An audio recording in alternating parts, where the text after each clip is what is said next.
Hello. Today I'm going to share with you 3 books that I think you should read right now. Why should you read them?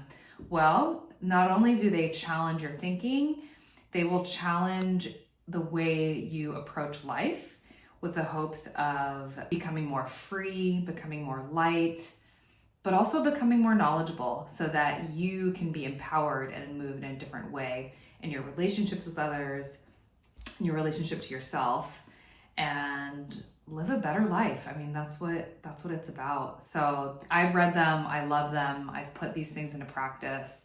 I hope you have fun and I hope you benefit. All right, the first book is called The Courage to Be Disliked, and it's huge in Asia, in Japan. It's 2 Japanese authors. It's told in a dialogue. I'm an audiobook girl, so I'm listening to these books, which is really fun. Sometimes they're read by the author, sometimes not. This one is a dialogue between a student, like a student in his young 20s, and a mentor. And they've found each other for divine purpose to learn and to teach from one another. And the student is very curious, asks a lot of questions, wants to know about life. And, you know, he's young. He hasn't gone through a ton of experiences. So he asks his mentor a lot of questions about relationships and how to navigate them. The underlying message is that relationships are the foundational force of life. And I 100% agree with this. This is why we're here on planet Earth. It's to learn and to grow, and we do that through our relationships. I have a ton of videos on that you can look through. When we change our way of thinking, that's when we heal. That's what this book is all about, and it's so true. The mentor teaches the student through a variety of lessons that rather than falling into old behavioral patterns of thinking, of being with a person, specifically, he draws on an encounter from father to son. He posits that we can let go of any old patterns, any old traumas. It doesn't have to hold us back. Trauma does not have to hold us back. That's the huge message here. And I love it. It's the philosophy of Alfred Adler. He is referred to a lot in this book, Adlerian psychology. And it made me pause. I had a hard time with it. I'm a natural healer, so I deal with a lot of trauma. I've had a ton of trauma in my own life, and then I deal with other people's trauma every single day. And I'm talking about big T trauma to little t trauma, from positive trauma to negative trauma. Having a baby, that's a trauma. Winning the lottery, that's a trauma. As is having a car accident or moving your home. These are all traumas. And again, they posit that we put a weight, we put an emphasis on the trauma, and that's what's holding us back. So it really made me think. There are other elements in this book that are gonna make you angry probably, such as using compliments to be a method of controlling others.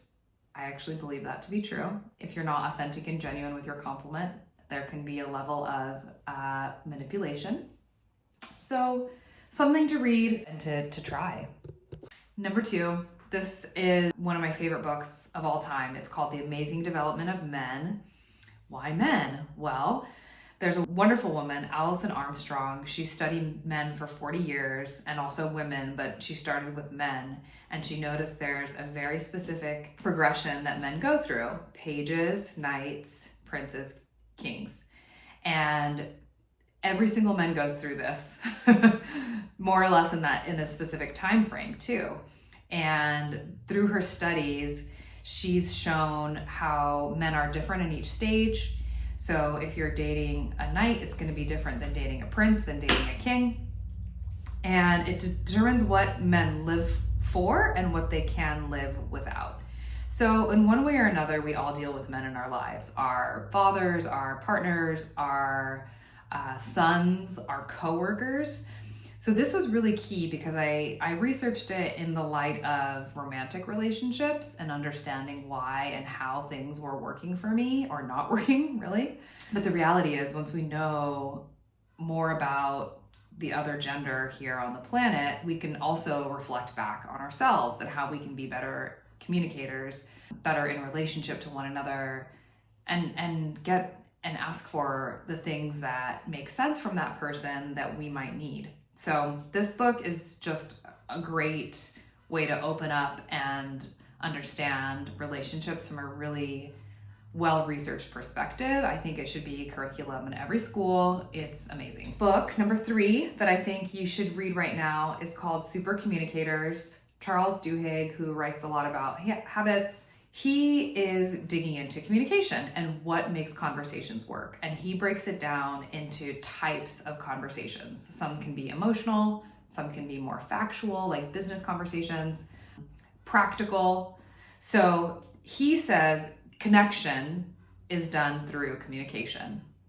Seems very simple, but you have to understand what kind of communication you're having with the other person.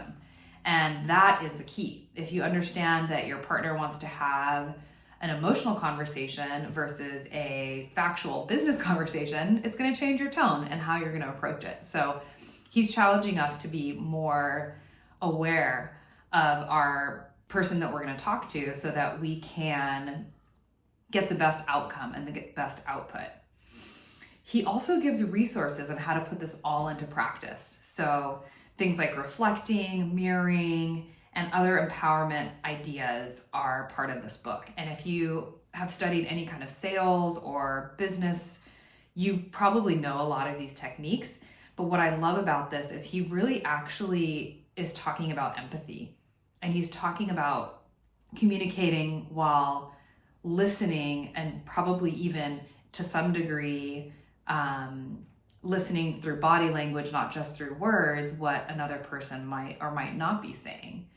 Amazing skills. As a life coach, I've learned and studied these skills, so I love that it's becoming a more widespread topic that people are writing about. All right, one more book. It's a bonus for you. It's called Sacred Success by Barbara Stanny. And this is the only kind of spiritual themed book. It's about the spirituality of wealth and success from a very 3D perspective, what success means.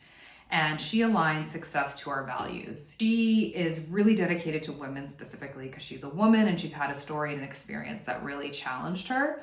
And I love this book because she's taking the perspective of wealth from a new world, new earth viewpoint, which is to live in our values, to stop doing these things in the past of sacrificing ourselves, whether it's our time with our family or time for our health to be wealthy, because that was the old equation. She's giving a blueprint for the new equation, which is do all the right things for yourself, your mind, your body, your heart, your soul.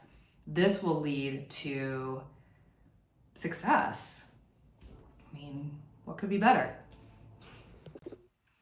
Barbara Stanny also references A Course in Miracles, which, if you don't know that, I'll put a link. It's a really amazing tool for reframing how you think about challenge in life, and it gives very specific directives on that.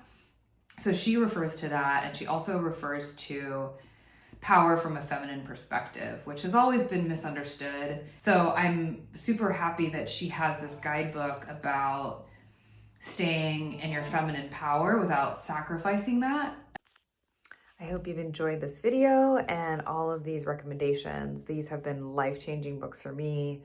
Surely they will do the same for you. Please like and subscribe. Leave me a comment if you've read any of these or listened to any of them. Would love to hear what you think.